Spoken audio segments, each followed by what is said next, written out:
All right. Hi, Chris. Hello, Thema. Am I pronouncing your name correctly? Yes, you are. I Yes. tend to butcher names and pronunciations and stuff like that. It's one of the things when you're fighting up with a Canadian accent and a Trini accent, and you're trying to sound dignified at the same time, you know? So maybe you can tell everybody about yourself to start off with, and then maybe I'll jump in there. Sure. All right, guys. My name is Thema Williams. I'm 24 years old, and I represented Trinidad and Tobago as a national athlete in the sports of gymnastics for 16 years. All right. That's about my biggest achievement in terms of what I've done in the country. And Chris, you can introduce yourself now.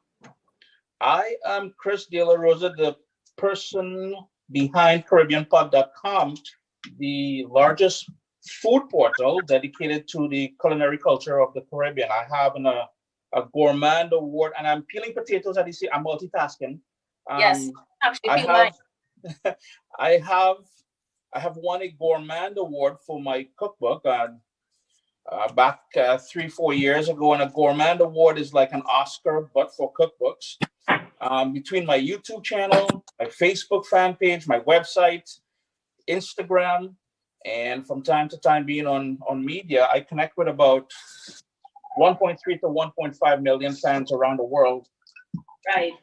Every month. So it's funny when we were teamed up together, and I heard you were a gymnast, and at the level you competed at, I remember my two of my daughters, they both trained and competed in gymnastics, and the younger of the two, she went from zero to provincial level within 7 months, I think it was. So I'm one of those gymnast dads, I guess, from back in the day. So I know a little bit about the training and stuff like that. I mean, to say you would have done higher level training, but I've been there, kind of thing, watching from the bleachers, I guess. Right. Yes, you were a gym dad. Yes, I am. Gym, track and field, basketball. What else did they also did field hockey, volleyball, man. I did everything with them, yeah. Wow. All right, that's a job. And your chef. So the first thing we're doing, we're gonna peel the potatoes, and I'm using the Yukon Gold potatoes. That's just my favorite potato to use. The only reason I have my water pre-boiling is because just out of convenience for what we're doing. But what I usually do, I have cold water, and I put the peeled and cubed potato in there, so everything comes up to temperature at the same time. This way, it gives you for a better tasting potato, in my opinion. So all I'm gonna do now is cube it up, and I'm gonna shift like this so we can see the stove and all that there. Okay. So the water is coming up to a boil, and we'll also need a few more things, maybe a blender or a food processor, because we're gonna make a lovely little garlic sauce to go on these. And if people are now tuning in, what we're making today is a corned beef version of crab cakes. So we're calling it corned beef cakes. And we're using our sponsor's corned beef today, right? There we go. Grocery store, right? So check it out. Target corned beef, everybody, right? Thanks to our sponsors. So I have already boiled my vegetables because I didn't want to take like too much time. So I put them already, so I'm actually peeling them right now. Okay. So yeah.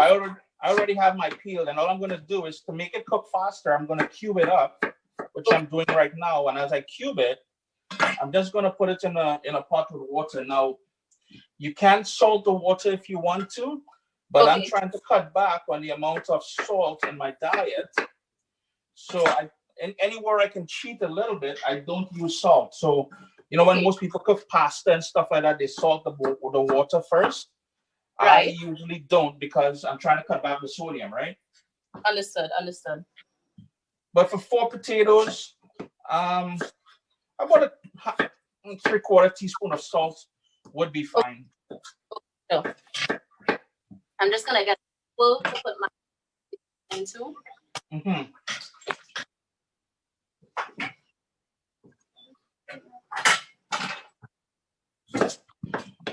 Are you still involved in gymnastics at this point? Yes, I actually coach kindergarten right now.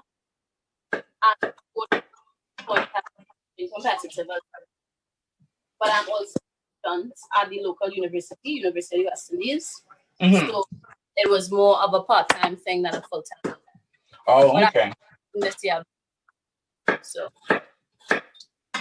now during your peak in your career, how much hours would you have dedicated daily to training? Well, it would have been, I know you weekly. Days would have varied. And some days I had morning practice, some days I didn't. Mm-hmm. But weekly, the on is 30 doing gymnastics. Yeah. And that consisted of morning practice on from 7 to 10:30, Monday, Tuesday, Thursday.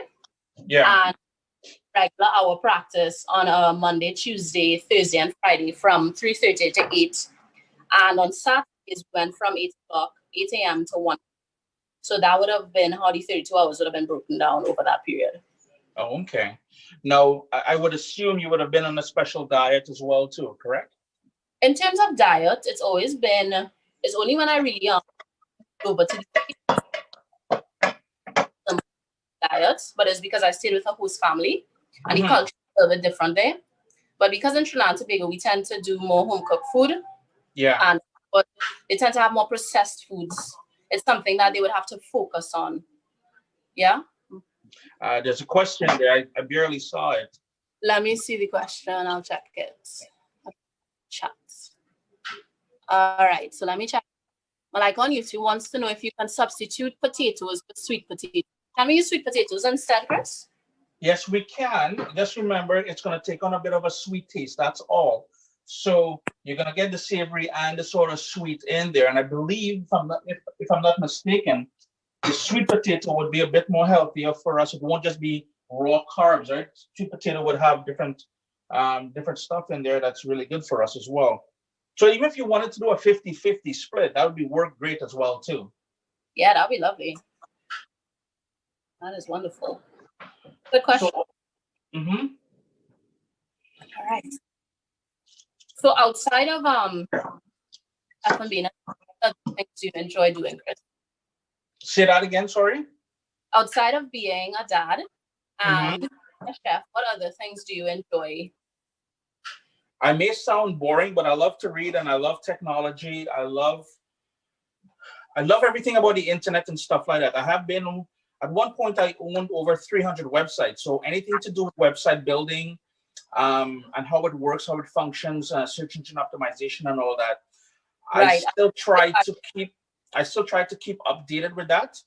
And then because we have such long winters here in Canada, as soon as it warms up, so yesterday was the first day we had a really nice day. I think it was about 20 degrees Celsius. Today it's about 14.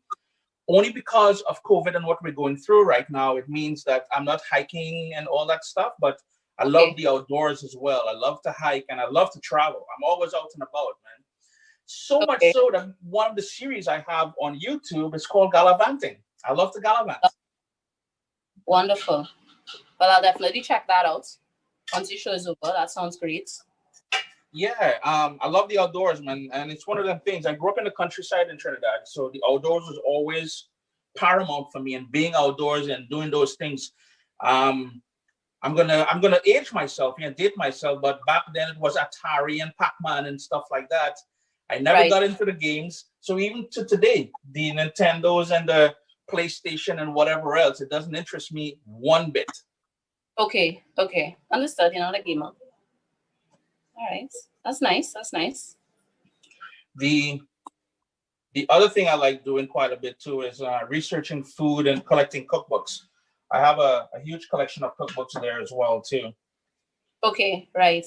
I recently bought a cookbook from a garage sale and it was Thai food. I'm very interested in Thai food. I actually really love Thai food. What do you think about Thai food? Thai and Vietnamese tend to mimic everything about the Caribbean as well. And when I say mimic, you will see the same types of vegetables, just they will prepare it a little bit differently. And that whole farm to table, which is automatic, something like that. You hear those sort of trigger words being used these days. farm to table and organic and stuff like that. But you and I would know, growing up in the Caribbean, especially in Trinidad and Tobago, that's all we did. We knew where our food came from. That's and right. I see that quite a bit in Thai and Vietnamese food. I'm a huge fan of both cultures when it comes to food as well as Korean. I love Korean food as well too. Yeah, definitely. And I think with the Thai and the Vietnamese, you would see them use quite a bit of, well, I guess depending on the dish, the use of the bird's eye pepper and stuff like that, which would, again, the sort of spicy sort of kick. Right. The ginger, the lemongrass, which we call fever grass and stuff like that. That's all, you know, here's the thing, even when you go to the Vietnamese and the Thai markets here, you get shadow benny. They sell it there as well. That's one of the only stores I get shadow benny at. Right. Of course. It would be different. Yeah. But it's not, of course, you know, it grows in the grass. Which it grows wild. I had a conversation with my mom. My mom and dad, they winter in Trinidad and Tobago, and then they usually come back April in Canada. But they've been stuck. They're grounded, right? So she's telling me that even when you purchase in the market in Trinidad, the shadow benny, it's a lot milder than the one you find growing around your house, because the one growing around your house, for some reason, is more pungent, it's stronger and everything. And anything food related, when her and my dad comes across these things, they always call me up, hey, you gotta figure this out, and always trying to share tips with me because they know I share it with everybody too, right? So right. I understood. I'm just gonna throw out the potato skins. Yeah. So friends who are tuned in right now, I don't know if you guys can see it, but the far side there, I got my potatoes coming up to a boil. There's a bit of froth in the top. I'm just gonna skim that off, toss it into the sink, and we're gonna bring that up to a boil, let it cook until it's tender. Then we're gonna drain it and mash it. I'm gonna make a sort of a basic mashed potato, I guess. For that, we'll need some scallions. So I've got a couple scallions here. I'm just going to give that a quick chop, and that's just going to add some flavor to the potato. So we're not doing just a basic old mashed potato. We are from the Caribbean, as you know, and we love to play with flavors. And, you know, as I say when I cook, we vibes it up in the kitchen, man. What's your favorite thing to cook, Thema? I actually don't often, but I'm learning. And right now I just make a chicken pilau. So I'm feeling good about that. Nice. Yeah. That's one of the first things that I started with. So I can make that. And well, I'll know how to make corned beef cakes from today. Nice. Oh man. I'm like Santana. Pilau, I eat pilau morning, noon, and night. I can eat pilau like tomorrow, man. Yeah. And it's gotta be chicken pilau though. I don't like beef pilau for some reason. Or salted pigtail. I like salted pigtail pilau, but beef, it just doesn't do it for me. I had a pigtail pilau. I might have actually had the beef and I had the chicken. Okay. Without any meats. But definitely favorites. It's hard to choose between beef and chicken. Yeah, I love me some chicken pilau. Actually, I made some 2 nights ago, actually. No, 3 nights ago. And then one of my daughters, she put some in the fridge. The fridge is over here. And she went to Toronto. So she spent the night in Toronto. I woke up the next day and I'm looking, the pot is empty. And I'm like, what's going on? And then I found it in the back of the fridge. So she hid it for when she was coming home today. Oh, no, I found it. That was lunch for me yesterday. Yeah. So if you guys don't... challenging to make. You know, I don't find that it's too hard to make. So, I mean, you could always make another pot, whip up a pot. That's probably why you eat it so often. Yeah. It's not a difficult task. All right.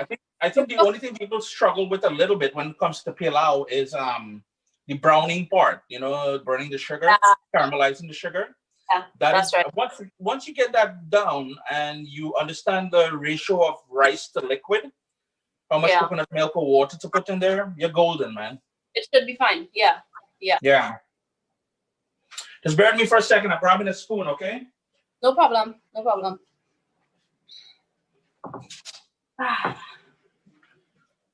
So all I'm doing is skimming off the sort of foam or the froth at the top of the pot here. Give it another stir.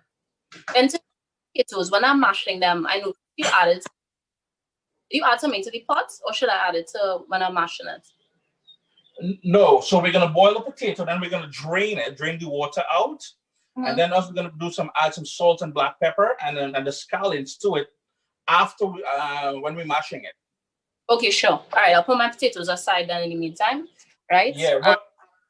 What we can do is make the garlic sauce if you want, and get that out of the way, so we're not really watching paint dry basically and watching potatoes boil, right? So I don't know if you want to jump on that one. Definitely. I have all of my stuff over here. I'm just gonna grab it. Okay, so what do we need? Minute.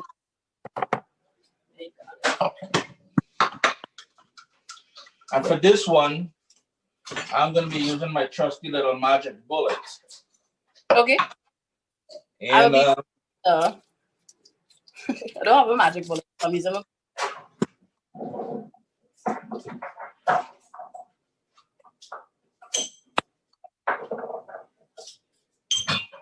And this is, we just need the garlic and the mayo, correct?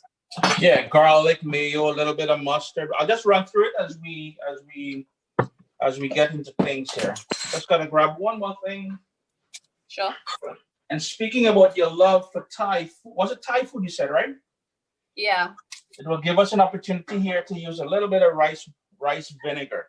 It's a better tasting vinegar. So, but if you don't have rice vinegar, any plain vinegar would work. I wouldn't use a balsamic or anything in there because it's already, like a balsamic already has a lot of flavor. We don't want to be adding more flavor. We want the garlic and the mayo to kind of shine through, you know? Okay, I'm gonna look at mine. So all I'm doing is peeling, and I'm gonna just smash the garlic with my knife. Gotta love peeling garlic, boy. Hey.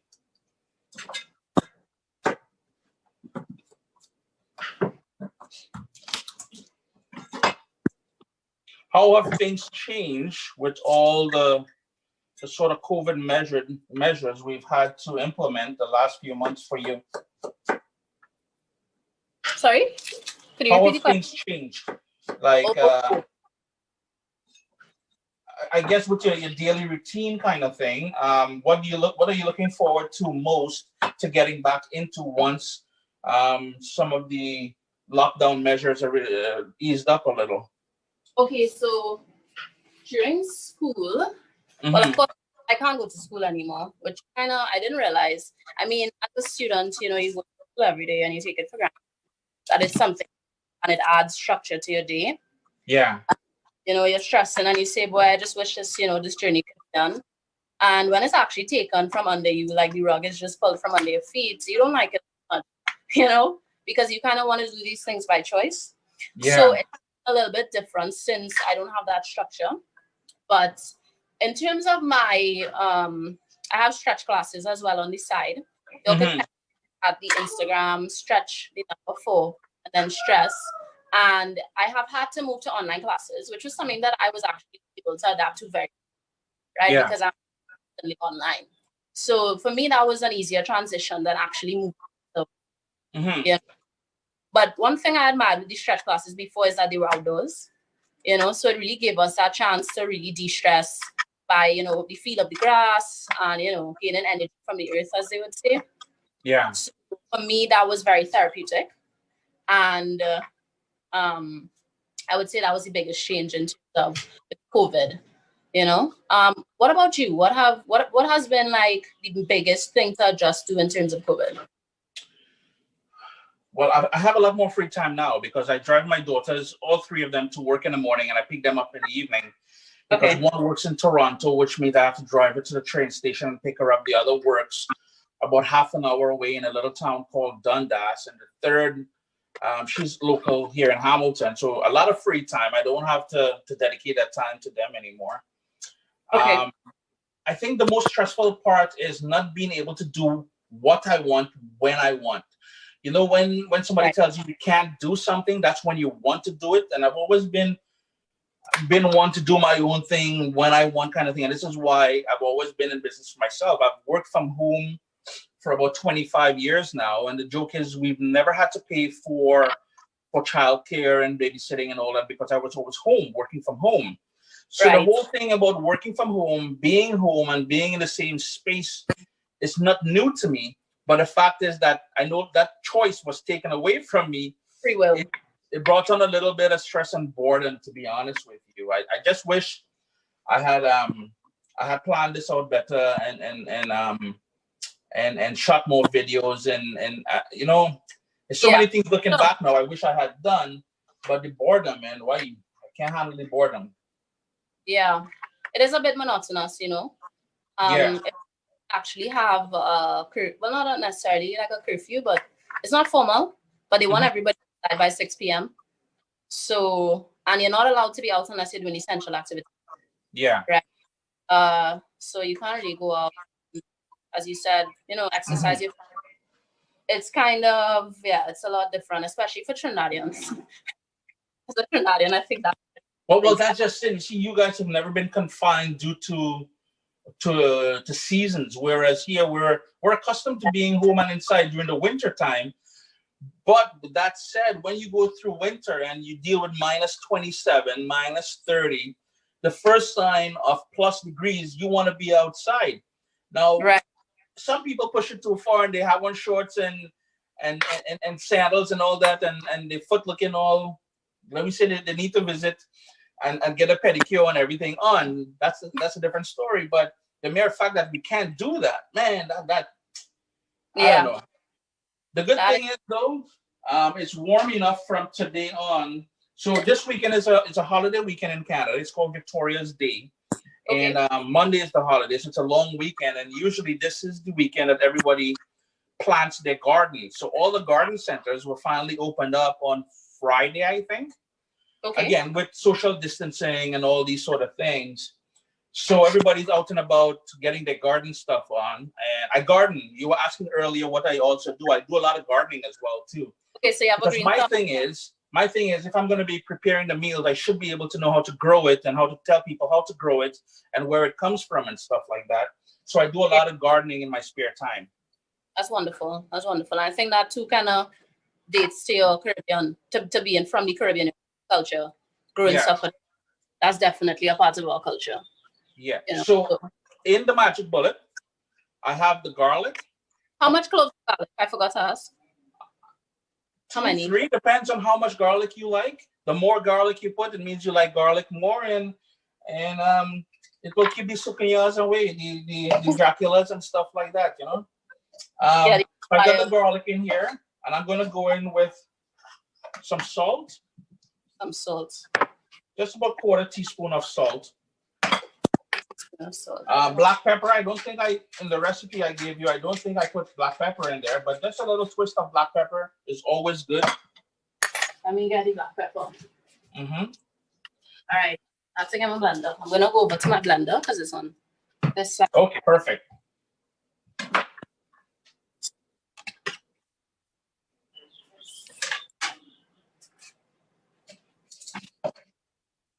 All right. How much mayo am I putting in it? About a cup of mayonnaise.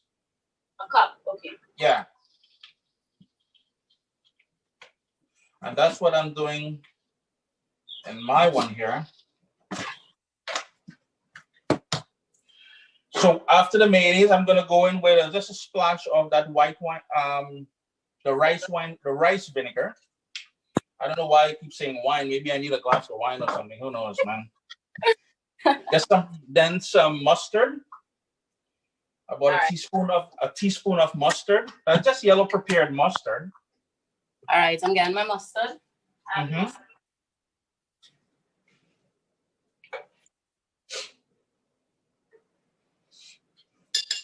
We'll also need some lemon juice and some honey. All right. Now, if you don't have honey, you can also use maybe about a tablespoon, about half a tablespoon of just granulated sugar, just to give it a sort of a sweetness. All right. Because we have the acidity from the vinegar as well as the lemon, and I'm going in with my lemon juice, and all I'm doing is squeezing the lemons in my hands, just so I can catch the seeds, and toss them into the sink there. Now, if you really want to kick this up and make it really Trinidadian, You can obviously go in with some chopped shadow benny in here. All right. And then you're gonna make it into a shadow benny garlic sauce, basically. But I am definitely gonna do that. That is gonna happen. The other thing, if you wanted to do to give it a bit different texture and flavor, you can go 50-50 with the mayonnaise. So half a cup of mayonnaise and half a cup of Greek yogurt. Greek yogurt would be great in here. Okay. Just to lighten it up a little bit. I mean, it's everybody trying to eat a little bit healthier now. So it's a great way to get that yogurt into your diet if you wanted to. So in terms of the lemon juice, for the proportion, would you say like a teaspoon? Or half or a quarter? Or? A teaspoon, an entire teaspoon. A teaspoon, all right. Yeah.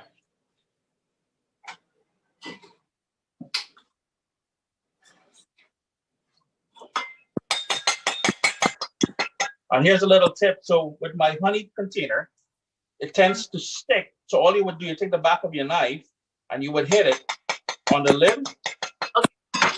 And that usually loosens it up. Well, yeah, here we go. You know, usually when you see that and you're on camera, it never works. It works for me this time. I was so happy it worked just now. Because I might have happened. All right. Okay. So we got that honey in there now. Let me see. Did I want to put shadow benny, so I'm going to put that. Yeah, you can certainly put that shadow benny in here. I have in my yard, but I have it packaged as well. I was doing a blood pudding recipe 2 nights ago, but leading up to it, I tried to do as much to be as authentic as I can in my recipes. So yeah. while cilantro is very easy to find here, and it sort of mimics the same flavor of the shadow benny, I opted to try and get shadow benny. Now, shadow benny is imported into Canada. Okay. Airplanes are not working as frequently as they used to. So you can only imagine how difficult it was. So it cost me about $30 in gas just to go and get the shadow benny all the way in Toronto and come back. Wow. Just so I can make the recipe as authentic as I possibly could. Wow. But being Caribbean, would you say that sets you apart from other chefs in Canada in terms of the, as you said, the spices and what you would used to be, what do you be using, in your recipes as opposed from Canada, maybe? I think we, coming from the Caribbean, especially Trinidad and Tobago, where we have that true sort of melting pot. Remember, we've had, after slavery was over, we had the indentured laborers from India come as indentured laborers. We had the Chinese.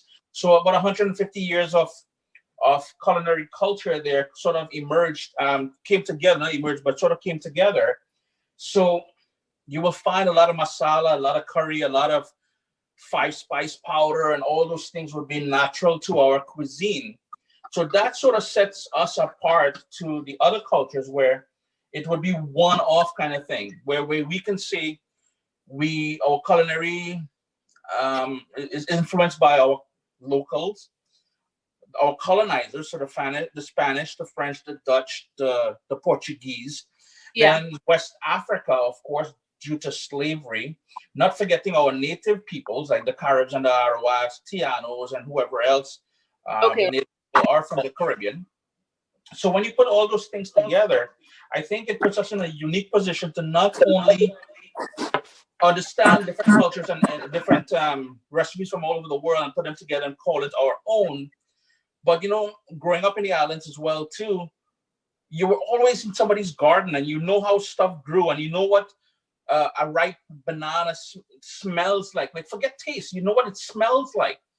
Here you go to buy a mango, and I keep telling people this from time to time, and you know, I would go buy a mango and I'm in the grocery store there. And I remember about 10, 15 years ago, I would go buy the mango, I pick it up, and the first thing you do, you smell it.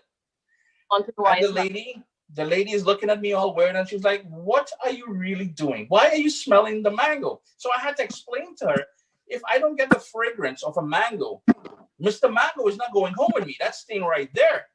Right. So it's one of those things, you know, there's so many different elements to our food and our culture that I think we stand way ahead of the others.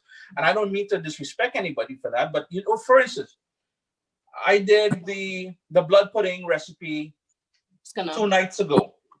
Yeah. And someone told me that's revolting. And my response was, yeah, it might be revolting for you. But first of all, that probably came about because of slavery. We had no choice. We had to eat that because we weren't getting the nice big steaks and the prime cuts of meat. But more importantly, when we kill an animal, we eat the entire animal out of, and it shows the animal respect. The animal gave its life. Why don't we eat all of the animal? You know what I mean? Yeah, definitely. But it's also, I think that was kind of disrespectful because at the end of it, you don't go into another culture and expect it to be taste of another culture to be the same. Is our history sets us apart from others. In addition to the fact that we go into other to experience their culture. So when we bring up other people, they may not really accept it. I feel like there's no need to make those kinds of comments. You know what I mean? There's no need for that, you know? And here's the thing about that, Thema. People purposely log on and they will watch the video and they will say, well, I don't eat pork. And I think cooking pork blood is disgusting. So you see in the title of the video, blood pudding. Yeah. You want nothing to do with blood, but you still watch the video and comment on it that you don't like it. It's like, come on, man. You don't need to do all that. Save yourself the hassle. That's what I'm saying. Yeah. Yeah, exactly. What I am going to do, Thema, is since you put shadow benny in yours, I'm going to put a little bit of scallion in my one. Okay, sure. Just a little bit of greenery because I don't have any shadow benny here. And all you want to do now is buzz that until it's nice and smooth. Okay, sure. So the noise you're going to be hearing is just me making my little noise here. Sure.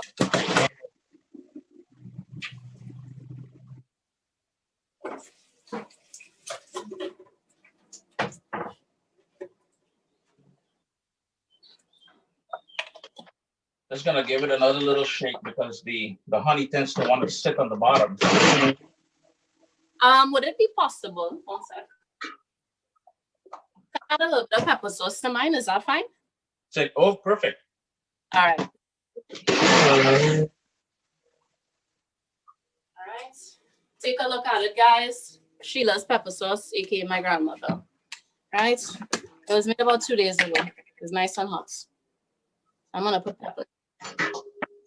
Do you make your own pepper sauces? Well, my granny does, you know, so hopefully I could learn very soon. But this was made 2 days ago, and she usually bought just like this. This was about 50 peppers.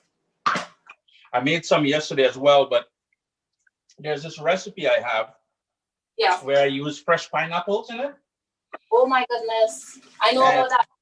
You would use and every time I make it, the bottle disappears from this house. So I made 3 bottles this time. Okay, well, yeah. No, it's Caribbean. I'm going to walk with the camera and show you guys.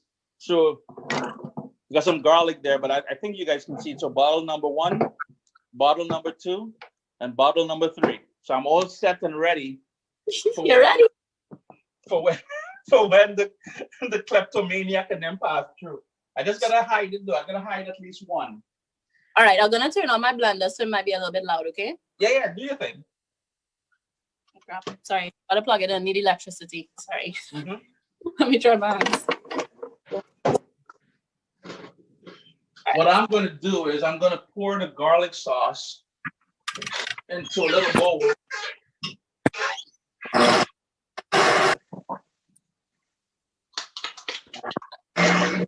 The only ready, I didn't even hear.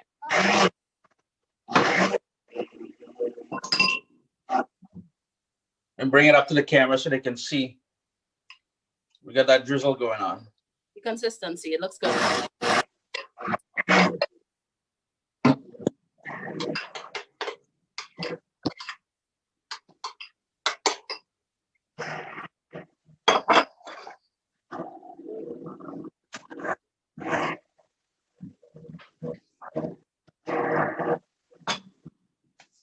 I honestly feel like that's good.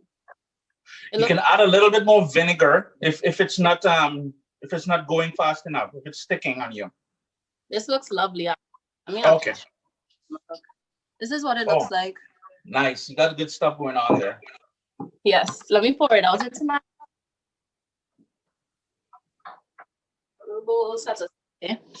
It's my little bowl. Get this thing off. Let's go. All right, so this is what I'm looking like here. Perfect. I'm just going to use a paring knife, the sharp edge, and test my potatoes if they're fully cooked.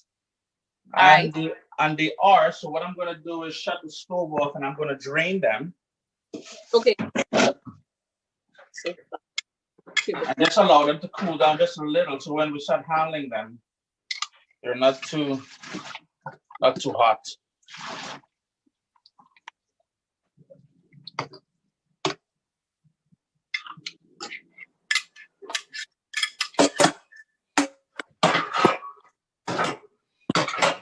What would you say we're going back to now your competitive days and training and everything else, and going to competitions and everything else, coming from the Caribbean, especially so far south in the Caribbean, what would have been the sort of biggest hurdle that you wish you didn't have to deal with, that, you know, maybe it's something that kind of prevented you from excelling even more?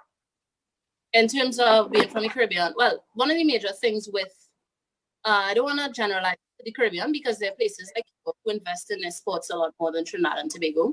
Yeah. But in terms of, and perhaps Puerto Rico as well, and you would see it in a lot, the results from a lot of international competitions, that they do make investments in their sport. The athletes tend to be more prosperous. But in terms of Trinidad and Tobago, for gymnastics particularly, which is what I would speak on, the major issue was the facilities. We never had a full gym to say like, that was always set up or always available to the athletes. So I would have trained at a club called Tots and Tumblers. We would have had one of the better facilities, and it was not complete, right? Of course, it takes a lot of income and capital to build a gymnastics facility, a full one. And of course, it takes space. You need space to do it. You know, so in terms of one of my greatest setback in terms of having a full floor, because the floor is usually 40 by 40, which is what we do our routines on. But we had a half of a floor at the gym that I was at. Yeah, so I had to work with. So when I would get to competition, that's when I would experience the full floor. So I mean, for me, that was the biggest limitation. And of course, you have the governing bodies in charge of your federations and these kinds of things. I don't know, maybe choosing people of character could help to improve those kinds of things. You know, they have fundamental issues in sports in Trinidad and Tobago, and that is all round. You know, and it starts with the governing bodies outside of the facilities and funding. It starts with the governing bodies. So I'll leave it at that. Yeah. If we back up for a second though, so you have half a floor, you have your music piece, you have your routine, but you can't choreograph it until you get to a competition. No, that's not it. I had my choreography from my choreographer. But I mean, to match it up to the entire floor though, right? What I would have to do is, if we have, so for example, we have the 20 by 40 here. I would do tumbles on a straight path, but in gymnastics, your tumbles diagonally. So that would be a major difference. And in terms of the utilization of the entire floor, it'll be a little bit more, how to put this, cardio, because of 40 by 40 now, and you have to now stretch yourself. And but when we got to the competition, my choreographer was always there, so she would kind of help me to use the floor. And as I got older, I understood how to do it on my own. So even if one coach with me and it wasn't my choreographer or she was not there, I knew what to do. I knew how to make the adjustments. It was only in my years of gymnastics that I would have to Michigan to pursue my gymnastics. And that's when I would have had, you know, full floor, the 20 teams, 3 sets of bars, 2 vault strips, and, you know, a more formal structure, and more importantly, a more all-rounded facility, right? So yeah, that was my biggest predicament when it came to gymnastics in the Caribbean. Now, as far as the sort of ladder or the hierarchy of competition. So you would have local competitions, then you would have probably nationals, but then what is after that? You'd have to go to regionals like in the Caribbean, or is it into Miami, into New York, or how does that work? Well, my gym owner at the time would have been Anna Telfer. She was more like so what she would do is she would go on the internet, scout, she would scout the internet for different competitions internationally. So I would compete in the local competition. I believe there were about 6, including national competition. And after that, our competition season is over. So it would have gone from February to about June, right? So once that was over, I would, my coach or Auntie Annette would find competitions online to prepare for it accordingly. I feel like that was one of the least of our worries. That one wasn't so bad. Finding competition was difficult. I went to CAC Games, Pan American Games, PAGU, a lot of US competitions that would go away to train sometimes too. So you build a lot of relations, international relations. So they may invite you to competitions. So it's not just elite gymnasts going up. It could be a whole contingent from Trinidad and Tobago, from Tots and Tumblers as well. Oh, okay. So sometimes all age groups, right? Yeah. I had the traveling with the other levels as well, and even in I came to Canada in and that would have been for Pan Ams. I believe that would have been Pan Ams. But that would have been the qualifier for the Pan American Games. So yeah, that was the first time I would have gone to Canada. What can I say? Okay. Very clean. Very clean. Yeah, it is. It's funny how we notice these things when we travel, how clean Canada is. Very clean. So my potatoes are all boiled now. They're nice and tender. I'm going to go in with some black pepper. And to help mash it just and make it a little bit more moist, I'm going to go in with a bit of butter. Just pardon me for a second. How much butter should I put? I'm going to put a tablespoon of butter in there. All right.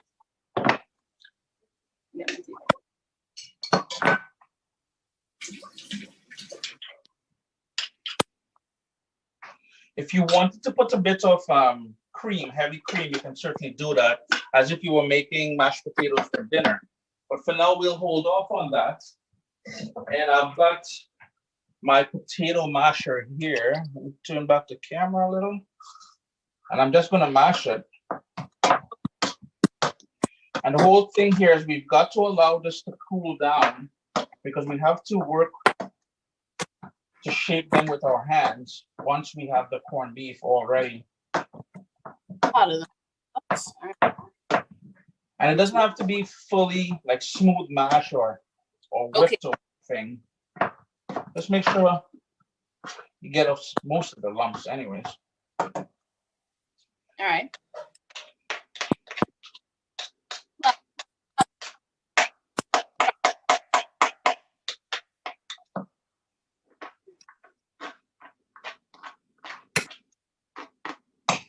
And this will make for it's Sunday. It's going to make for a great brunch sort of dish. All I'm going to do now, I'm going to go in with that scallion or green onions. I think we call it chive in Trinidad. That's right, chive.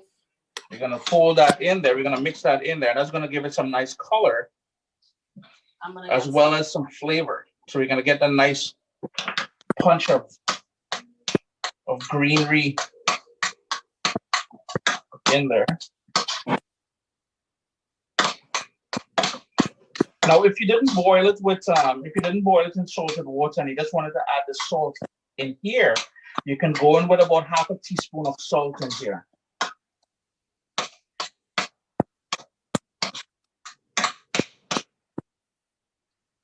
So I'll just show you guys. This is what it looks like now. Yum.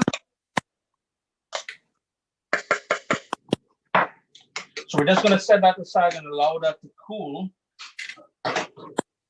And once you're up for it, we're going to get to sort of cooking the corned beef a little bit, just to soften everything up.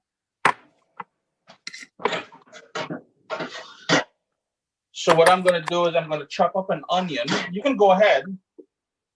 Okay. at what you're doing there. I'm just gonna try and keep busy over here. I'm just chopping up a medium-sized onion.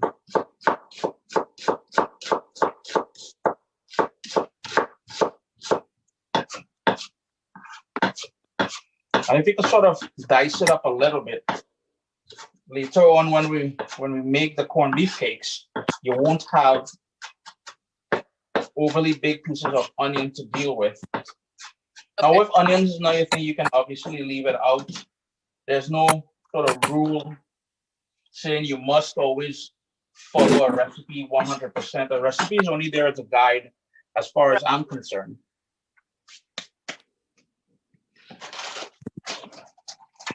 So my trek to Toronto for the shadow benny means I also got pimento peppers, and that's what I have here. So if you have access to pimento peppers, say again? They only have that in Toronto? It is the biggest supermarkets down there because the big Caribbean community is down there in Hamilton. Here we have a big community, but right. Only one Asian market carries it right now in Hamilton. And they didn't have any in stock because of the whole COVID. We're finding it more and more difficult to get ingredients from the Caribbean being shipped up, right? So remember, most Caribbean countries closed their borders. That's correct. The beauty about this pimento pepper is when I get it from the Caribbean rather than one of the Asian markets. I got this in an actual Caribbean store. I bought it from Trinidad. Okay. They tend to have more flavor. So when you cut them open, you actually get that lovely flavor and smell of a pimento pepper. You would swear it is a Scotch bonnet pepper or a habanero or something, just from the flavor alone that you'll be getting.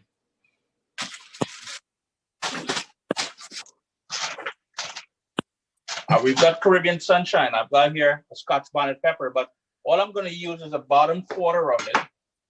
Okay. So this part here, which has heat, but nothing as compared to down inside here. And I'll quickly show you something. Okay. So in the center of the pepper, you're going to see the seeds and a sort of a white membrane surrounding the seeds. Yes. That is where most of the heat of the pepper is going to be, that white membrane. So if ever you want to get a bit of kick when you're cooking, but you don't want that raw heat, all you would do is to cut that out and discard it. Don't use that part there. That is where most of that heat is going to be. And the second thing I tend to warn people about, wear gloves and wash your hands immediately after with soap and water because even if pepper can be dangerous. Imagine that. Yo, that thing is terrible, man. You touch your eyes or something, boy, oh boy, you'll be paying for it. I have 2 further cloves of garlic. So I've got the onion, I've got the pimento pepper, I've got the tiny bit of Scotch bonnet pepper. I've got 2 cloves of garlic, and I'm just going to smash it with my knife. And then we're going to chop it up.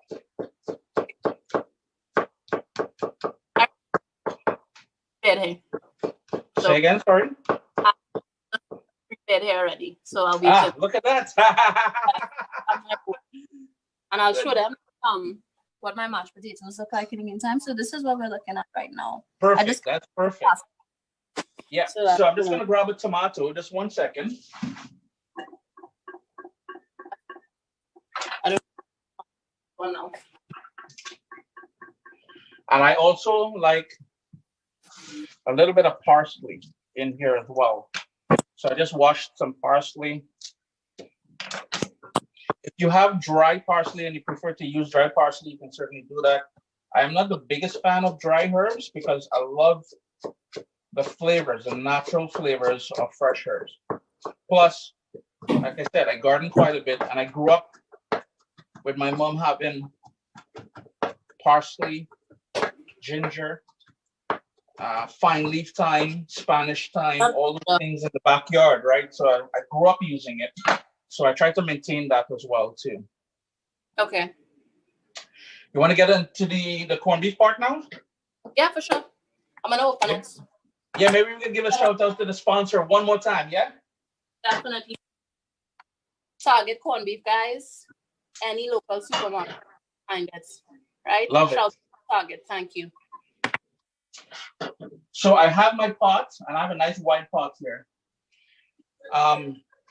Unlike when I saw my mom do this for the first time, and every time she makes corned beef for us, she would add a little bit of oil to the pan, add the onions and all those things, cook that down, and then add the corned beef to it. But today, one of those things, like I said, I'm trying to live a little bit healthier than I used to. So rather than putting oil into the pan, I like, because there's already fat in the corned beef. So I just like going in with the corned beef, and I'll break it up in the pot itself. All right, I'm gonna be over here. Are you able to see my pot is over here?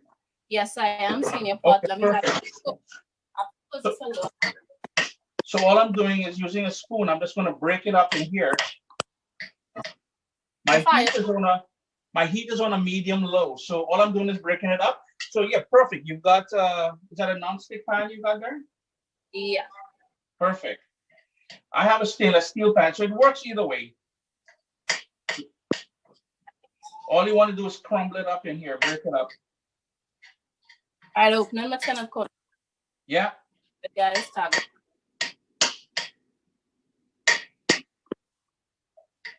I remember I was a little boy, and my grandmother, she sent me up to the local shop up the road to buy corned beef for her. And I don't know, man, I lost the key for that tin of corned beef. Came home without the key. Now I know she could open it without the key, but that lady gave me grief, boy. Oh my word! The beans. You would swear, olive oil, right? Say again? You put in olive oil in the pan, right? No, go dry.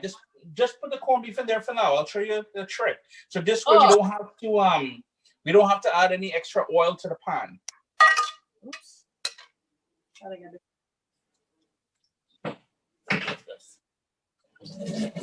The tomato I'll be adding in here is totally optional as well, but all I'm doing is dicing it up.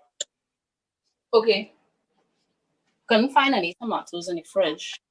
So yeah, no worries. Out. I'm just adding half of a tomato in there, actually. Okay, all right. So I'll quickly show you what we got here. So we've got the onion, we've got the garlic, the parsley, Scotch bonnet pepper, the pimento pepper, half of that tomato. In the pot over here, we've got the corned beef in a dry pan, and we have it on a medium heat, a medium-low heat. And the reason why we're doing it like that is to sort of cut back on the amount of oil that we're using. Okay, sure. Because remember, we're going to be frying this after, right? So got it. We're not trying to go oil on oil kind of thing, too much oil. Now, here's where I'm going to go in with some fresh ground black pepper, or any black pepper you got. All right, I got mine. And you can add all the ingredients that I listed there. So the tomato is going in there, the parsley, the onion, pimento, and Scotch bonnet pepper, as well as the garlic. I got a nice little snizzle. Did I hear you sneezing there? Yes, I did. Bless you. Thank you.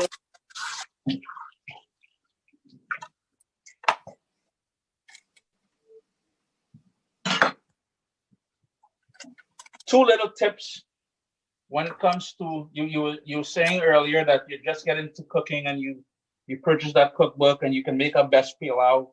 And two tips I would leave with you today is one, exactly what you did earlier. You know, you had all those things already chopped up and in that bowl there. Prep. Yes. The more you prep, the easier everything will work out for you. And two, if by chance, so let's say you're making your pilau and you're done with the bowl that you wash the rice, wash the bowl, put it aside. So clean as you go. So when you're done cooking, all you have is the one pot. You know what I mean? Right. So prep and wash as you go, clean as you go kind of thing. For sure. Now with everything in there, all I'm going to do is stir that, turn my heat down to low, and let all of that come up to temperature. I'm just going to grab the camera and bring it closer so you guys can see what I'm doing here. Nice. Lovely. Sorry. Let me put my So we just want to soften everything up here.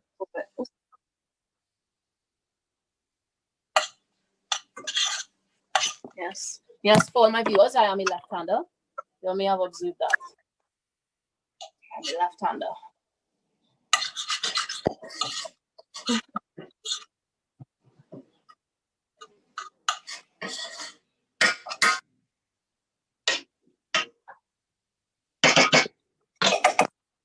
Gotta say, it looks great.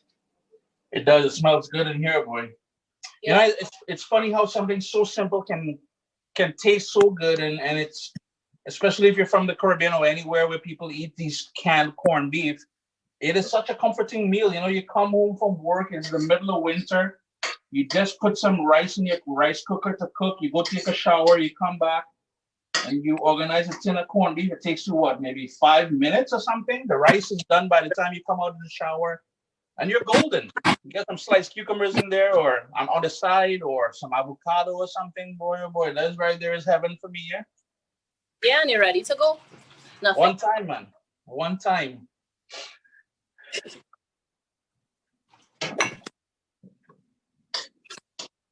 The other thing we will need, and I think I sent it to you, we're going to need a couple eggs, and we're going to need some breadcrumbs. So after this is done cooking, we're going to give it about 3 or 4 minutes just to soften up everything a little bit, so we're not getting raw pieces of onion in the corned beef cakes.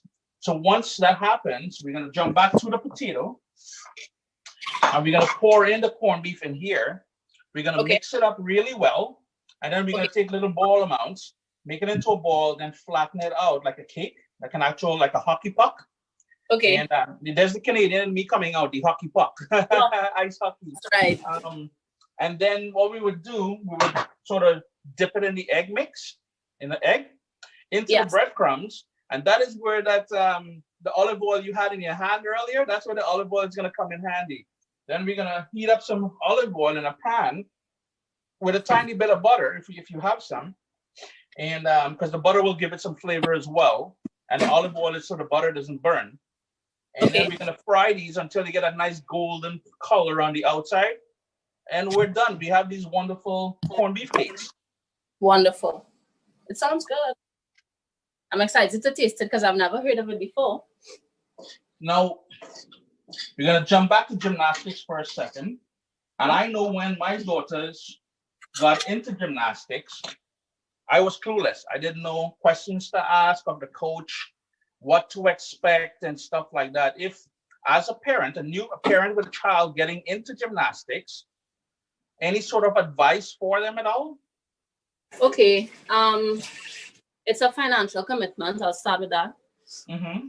Leotards, grips, tiger paws, wristbands, most importantly, competition Leo, competition prep, traveling.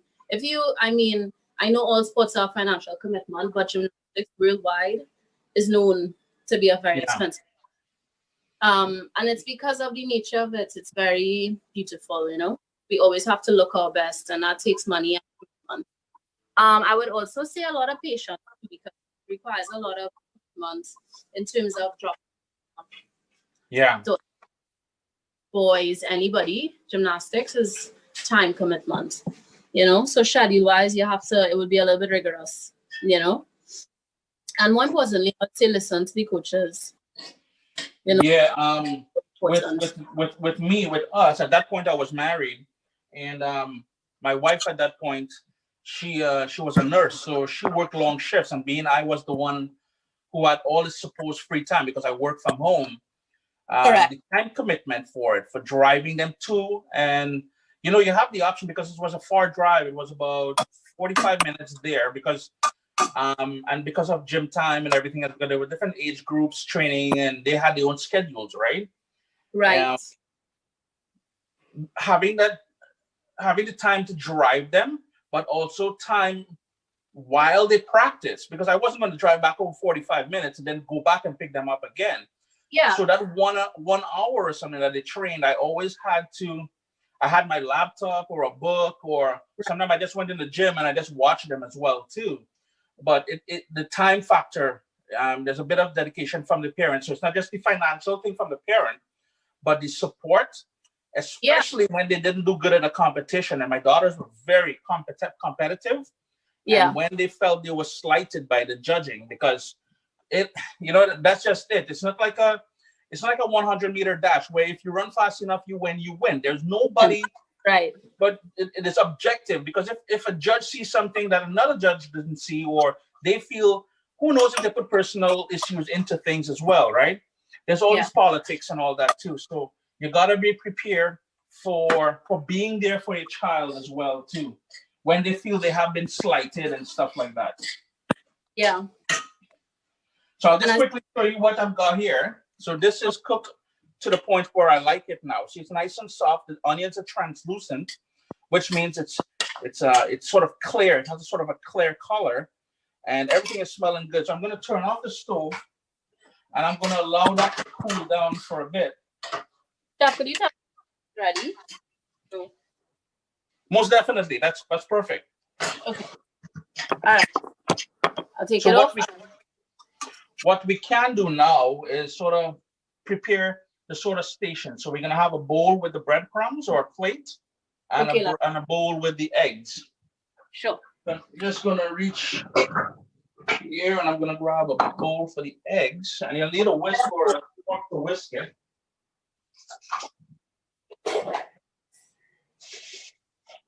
Bowls. There we go.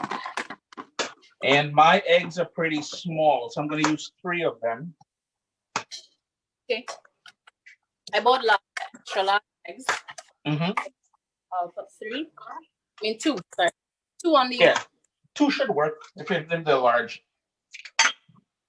Now, if you wanted to add a little bit of salt and black pepper to here, you can certainly do that. I'm going to skip the whole salt thing, and I'm just going to whisk it. Oh.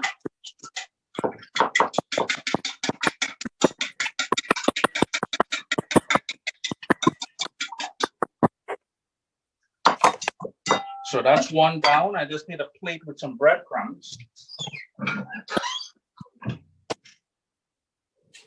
Where's my fork?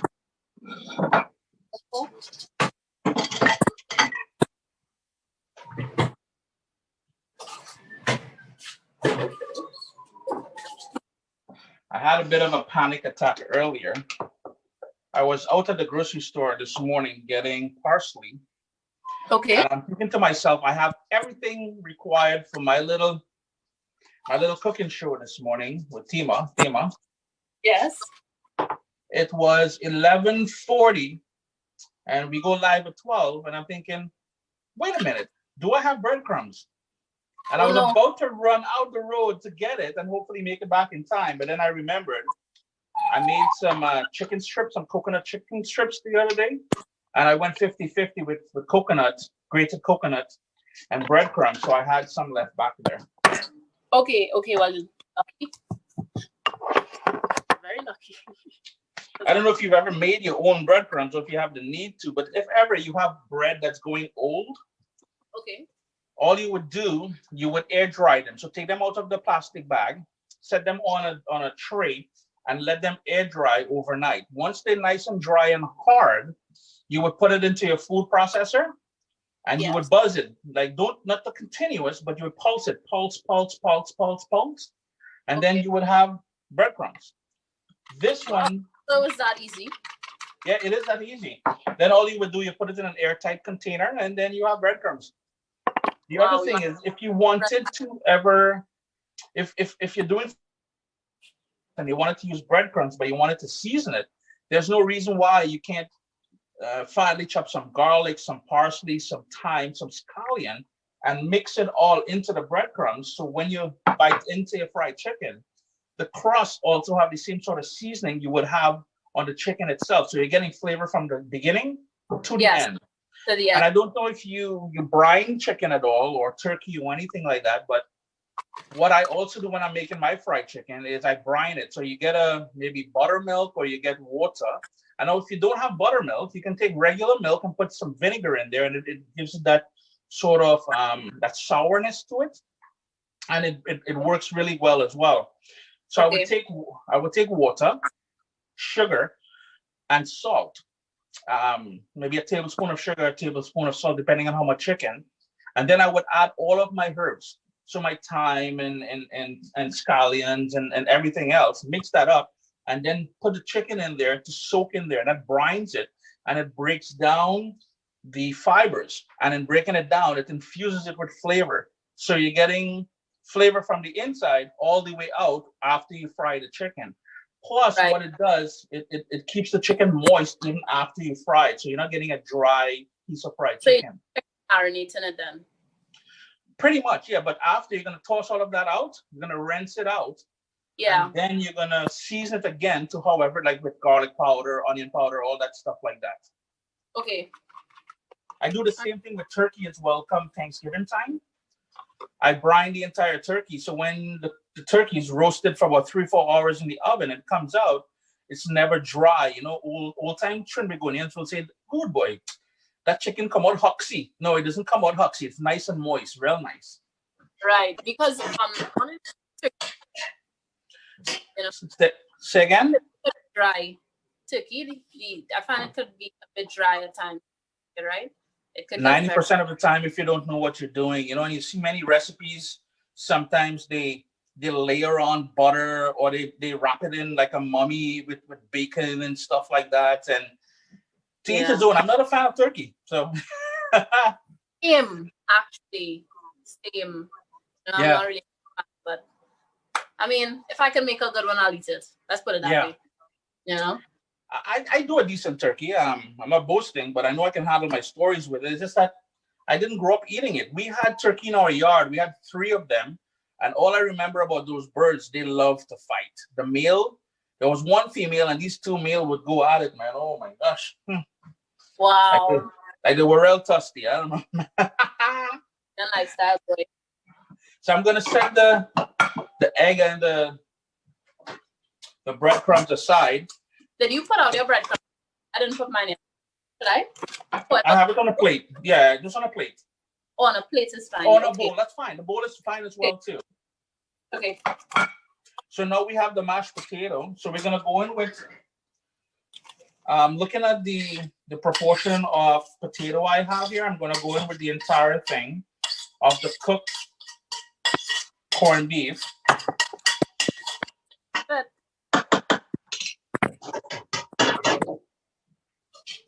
So this is what we have here, the corned beef and the mashed potato. And you want to mix everything together.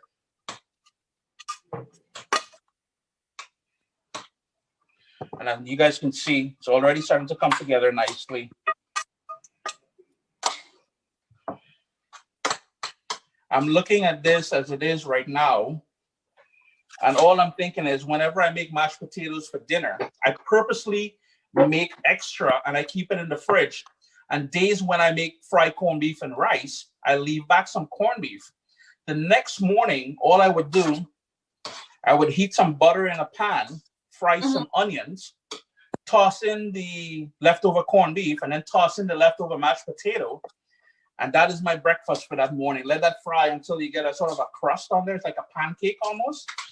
Is that ever good, boy? Whoa. That is the real deal right there. Have you ever...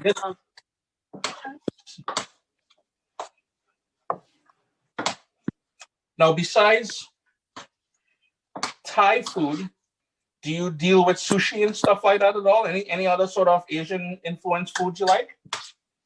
Honestly,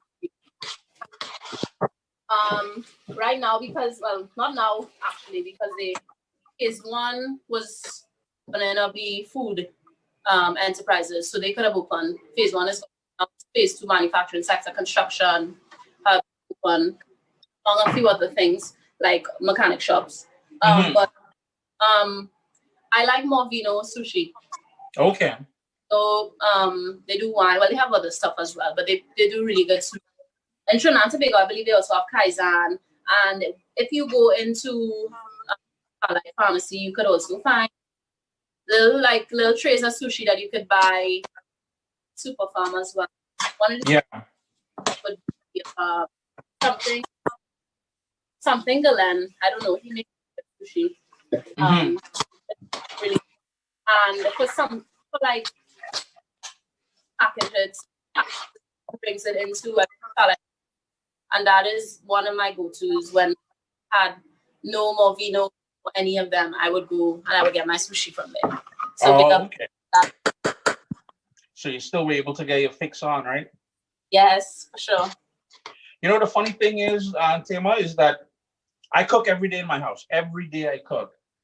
And during this pandemic, there hasn't been a day, at least 2 times, Uber Eats isn't knocking on my door. There is a weakness my daughters have for that Uber Eats, the convenience and everything else. Mm-hmm. And I'm like, so why am I cooking if you guys are going to be buying Uber Eats, to the point where I finally downloaded Uber Eats onto my phone as well. Right. That's the same thing I felt like sometimes before too, especially in Caribbean households. You know, we have a lot of fast food restaurants now, than way more than we did before. So I mean, the traditional way of at home, yes, while it's still a part of our culture, a lot of people are still eating out. Yeah. As the parents would always say, yeah, we have food home. Yeah, we still sometimes prefer to eat out or, you know, order something. So it's common, don't worry.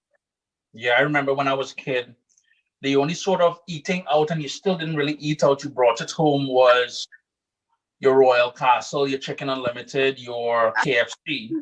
And then I went to school in San Fernando, and there was always, on the promenade, there was always a truck there selling, food truck selling, I guess, local Chinese food. And I remember that white box with that chow mein and rice and the crispy chicken. That used to be my thing, man. Oh boy. I don't think I ever went, well, other than Mario's. That's probably the only place I ever sat down and actually ate in a restaurant in Trinidad, kind of thing, a fast food joint. Now when I go home though, I'm out and about everywhere, man. Yeah, I mean, that's the reality to it. Evolution. Yeah. So a lot more people are going out. I would say that going out to eat was a treat, you know, when you were growing up. It was a treat. Definitely. Or two, it was something that was really novel, you know. You're mostly eating home food, which is a good thing. And I feel like maybe we undervalued it. You know, sometimes I think so. home cooking. And that's the beauty about what's going on now with COVID. It's a lot of people are starting back to cook and enjoy cooking and experimenting and knowing that when you can not only cook for yourself but teach someone as well too. Yeah. You know, you have your son or your daughter or whoever it is with you in the kitchen. It makes for good conversation and bonding and all those things too, right? So correct. It's always good. But it's also good to pass on your culture, pass on your cooking skills. Well, you look at what I'm doing and others who are doing it as well. I'm not going to take all the credit for it. Perfect. That looks excellent. Thank you. We're sort of curating a culture when we share these recipes, like what you and I are doing here. I mean, it's not 100% Caribbean. We didn't grow up eating it like this, but we did grow up eating everything we just used here. We're just packaging it differently, right? Right. We're curating a culture because, you know, 90% of the emails I get is either from someone who's lost a loved one, an aunt and uncle, a mommy, a daddy, or something like that. That, you know, I wish I paid attention when they were making it because I don't know how to do it. Right. Or somebody who was married into a Caribbean household or who visited the Caribbean and they want to make it. Or it could be, I had a young fella from Australia. He lives with his grandmother now, and she is 80, I think, or something like that. And he bought my cookbook as a surprise for her. And when she got the cookbook and she was reading it, she left Trinidad 20, 30 years ago, whatever, a long, long time ago. He said it brought tears to her eyes because she grew up eating these things, but totally disconnected and forgot all about it. And now she's reading my cookbook and he's like, wow. And he said, so tears coming out of her eyes. And I'm like, wow, that's powerful, man. Yeah, I mean, again, it speaks to how close your culture could be to you, you know? Yeah. Style, you know, just a piece of it could really make somebody's day. So I can imagine how she got that cookbook. When I was abroad in my first year in Michigan, with my host family, they gave me presents, of course, for Christmas. And one of the things that would have been a Trinidadian cookbook. So, okay. very sentimental, right? And very close to my heart, you know. So I was able to make, actually, when I was up there, I was making those activities like kurma, because I didn't really have much time to meal, but I would make like kurma and stuff like that, pulori. I use different things, you know, and give it a try, you know, because Michelle, who was my host mom, actually had roots in Trinidad and Tobago as well. Oh, okay. So next up, we're going to do a couple things. I'm going to put my frying pan on a low heat, and we're going to start forming the sort of crab cakes. Is yours cool enough that you can handle it? Sorry? The filling, is it cool enough that you can touch and you can handle it? Let me touch it. Yeah, man. Yeah, man. Okay, so what we're going to do, let's try one first. So we're going to grab like a golf ball size. Golf ball. Yeah. All right. All right. We have. So I have like a circle, maybe a little bit bigger than a golf ball. All right. A little bit. Big. Yeah. Right. And after you make it into a circle, you're going to squish it down and make it into that sort of puck. So like this. Yeah, perfect. It's like a burger patty, basically like a burger, like a small burger. Sure. So let's make about 3 of them. Let me get my board to lead them out.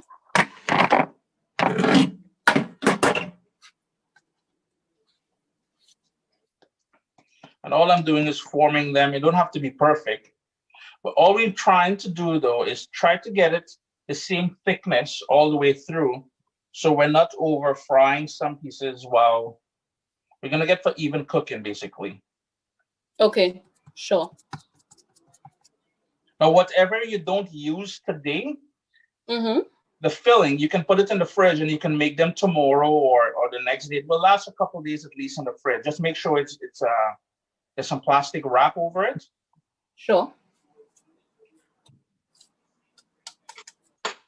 Because I noticed we've already gone quite a bit in time here. The conversation has been so good that we're already past the 1 hour mark. That's all right. I think the big fella gifted me with the gift of gab. I love to talk, man. Especially something I'm passionate about. Yeah. I bet once you get in the same circle with all your gymnastic friends and coaches and all that, you're probably the same way as well because it's something that you're passionate about, right? That's correct. That's right. So I'm going to do 4. We're going to do 4 of them, and then later on off camera, we can do the rest if you want. Sure. Do you want me to, when do we, Say that again, sorry? When do we use the olive oil? So so your pan, is your frying pan on the stove now? Yes, it is. So we can go in with the olive oil now. So you need about 3 tablespoons of olive oil. Sure. Or if you wanted 2 tablespoons of olive oil and a tablespoon of butter.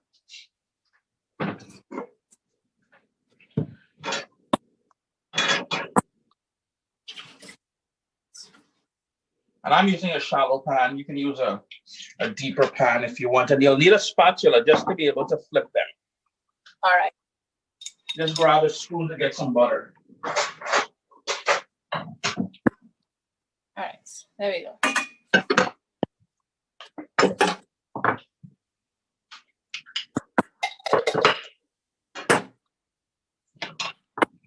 And the reason why we're adding the butter to the olive oil, as I said earlier, I think they have mentioned it, the butter gives it a wonderful flavor to the corned beef cakes. And by putting it into the olive oil, it means the butter doesn't burn. We don't want to burn the butter. So you can hear that sizzle I got going there. And how much butter would you recommend? About a tablespoon. About a tablespoon as well, sure. Yeah.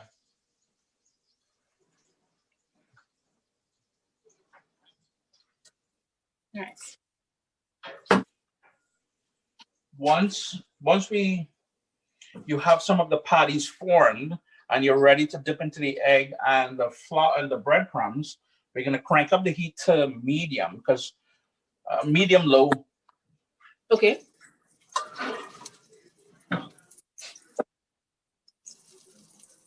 What I forgot to mention, the sort of garlic sauce that we made there, and you enhanced it with a little bit of pepper sauce and the shado belly in there. That will keep in the fridge for a good 5 days. So if you want to double or triple a recipe and put it into a clean container, nice and tight, keep it in the fridge. It'll last for a good week in there if people don't eat it out right away. Because usually when I make this, they go after those oven fries. And I'm a garlic sauce package, so that's nice. And everything.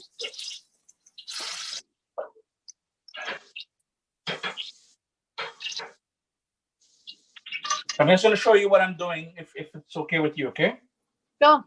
So I'm just going to go into the eggs. Okay. So it's nice and wet in the egg there.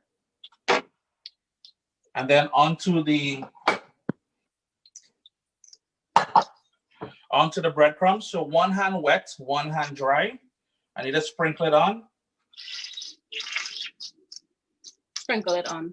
Yeah. So don't put it in the plate. And dust it, and I'm tapping it almost just to make sure you get a nice crust on there. Okay. All right, let me see. And then my pan is nice and hot over here now. So that is going to go onto the pan. I'm going to crank up my heat to medium-low because it was on low all the while. And all we're going to do is repeat the same sort of steps. All right. Ooh. Man, it's kind of falling apart on me here. That's natural. Don't stress too much. Just right. Be a little bit gentle with it. What we could have done is put it into the fridge after we created the patties for them to firm up a bit. And then egg and breadcrumbs. And I am squeezing them together. So, all right, let me sprinkle it now. All right.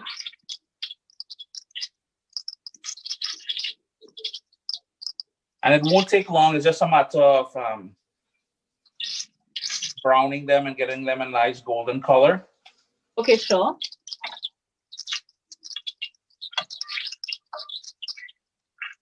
All right. So I'll do 3 of them. I'll set this one aside. I'm just gonna clean up my hands a little.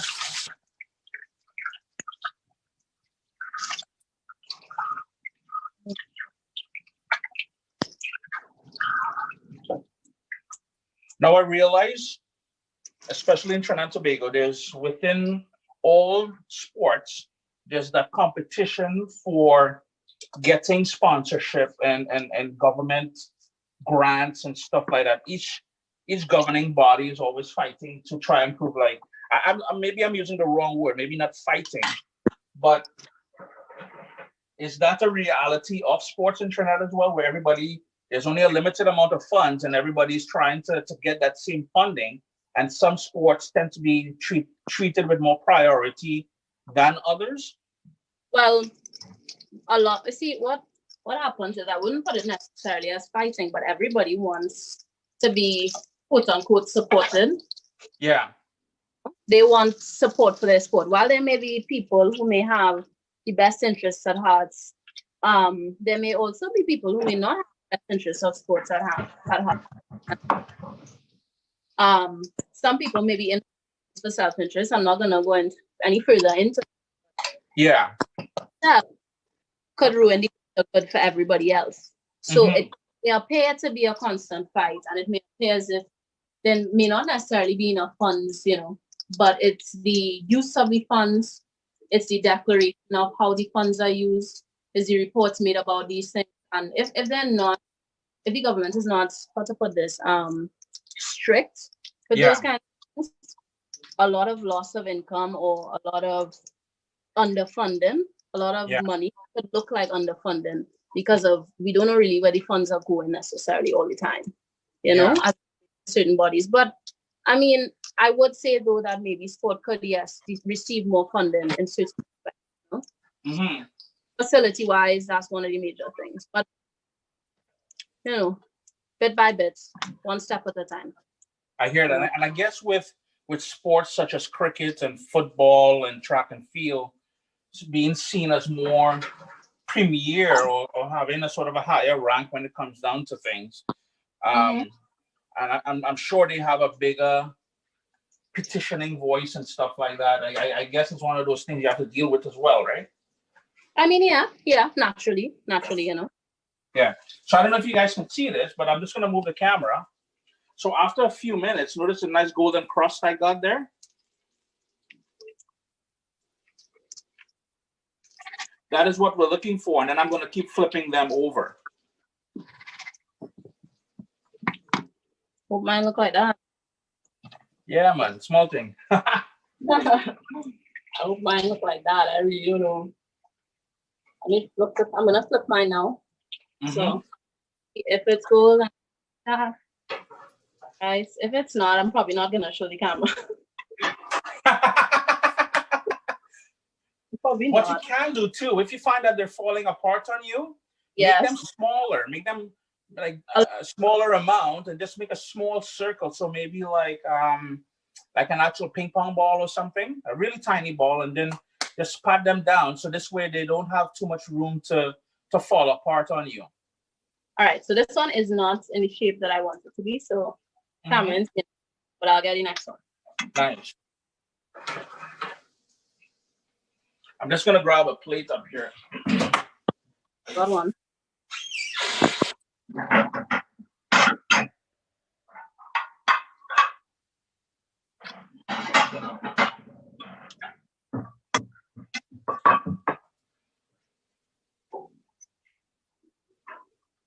Some kind of knowledge.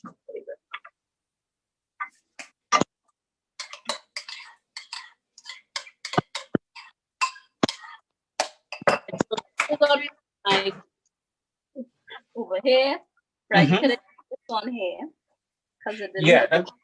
All we have to do to help it from falling apart like that, 2 tips. So later on, when you're making the rest of it, chill it in the fridge a little bit. So chill remember the corned beef potato mixture that we have, the mixture here? Yeah. Chill that a bit so it'd be nice and firm. Sure. I'm gonna chill in the fridge. And then make smaller balls. So yeah, exactly. So chill it a bit, and then later on when you're doing it, make it into smaller balls and maybe smaller. So this one here, I would guess that's about 3.5 inches in diameter. You can probably even go 2 inches in diameter. Okay. I mean, it's not going too bad though. Just the first one was a little mess, but that's all right. All part of learning. You know, the second time you make it, you'll be perfect. So I won't even stress about this.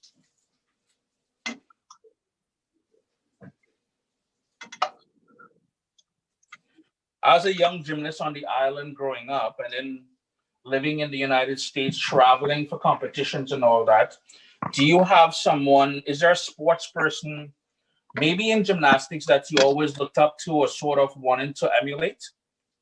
Yeah, I always liked a U.S. gymnast. Her name is Nastia Lucan.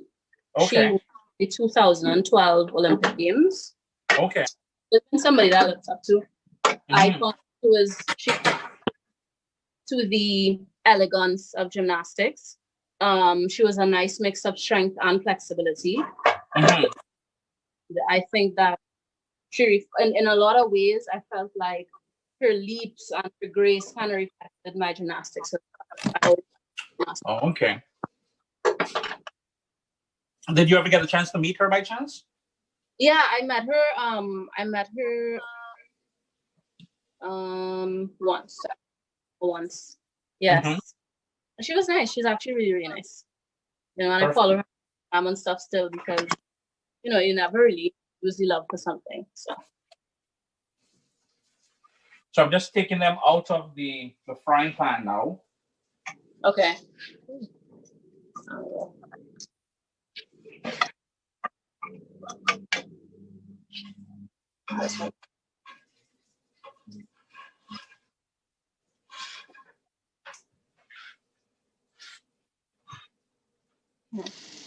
Okay. All right. So you get my. And then all you would do, I have it all here. All you would do then is just drizzle on some of that garlic sauce. Well, depending on how much you like it. Or you can even put it on the side, like so. Always a little greenery, always helps. A little parsley or something on there. We got to make it look a little chefy, you know what I mean? If you see my pan right now, I don't think it's possible to make it look chefy anymore. I think the chef thing for me right now. But you'll get it. All you got to do, like I said, make it smaller and chill it, and then it'll come together nicely for you. The other thing is, if you have one of those cookie cutters and you want to make it into one of those shapes or anything like that, you know, you want to be playful for the children or whoever's watching.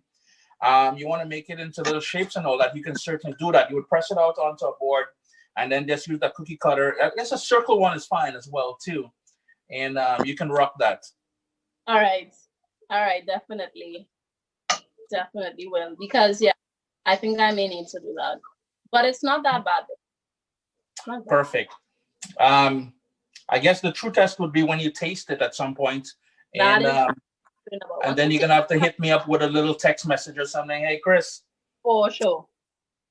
This thing either it bites or it bites. Oh man. Love it.